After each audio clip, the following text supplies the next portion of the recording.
Welcome back to my MegaWang 2000 Turbo Edition hardware update for Commodore 64. This is my new Audio2 board, which was just delivered by PCBWay. This is an upgrade from the previous audio board because it allows sample playback at a much higher rate than before. It's actually possible to go up to a rate of 78 kilohertz, which is much more than CD quality audio at 44.1 kilohertz. This is just DMAing the audio data to the board, and here we go. First time working. So thank you very much, PCBWay. This board works first time. I'm really quite surprised at how nice the audio quality is. So I've put different sample rate playback as well on the fire button, so it loops around those different sample rate playback options in the source code.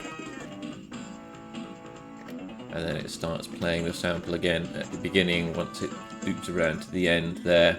So I try different sample rates.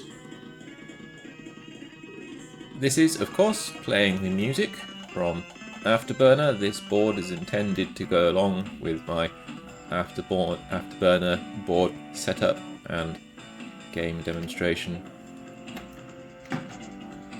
Let's reset the Commodore 64. And of course the music keeps on playing in the background because the Commodore 64, once it tells the audio board to start working, it doesn't really do anything else. The game could have crashed or anything and the audio board will still keep on working.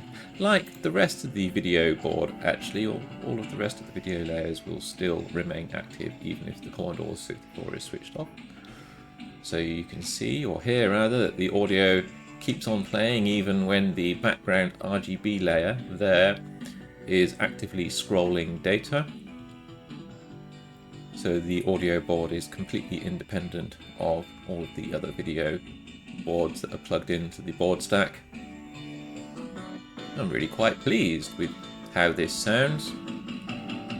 Let's turn up the volume a bit. Hopefully the volume still lets you hear what I'm talking about. Anyway, so yes, this board has volume control as well over 8-bit sampled sound. Yeah, I'm really very pleased. It contains 2 megabytes of RAM as well, so that should be ample for most situations. So yes, thank you very much PCBWay for delivering yet another working board. Thank you very much for watching. Take care. Have a great day.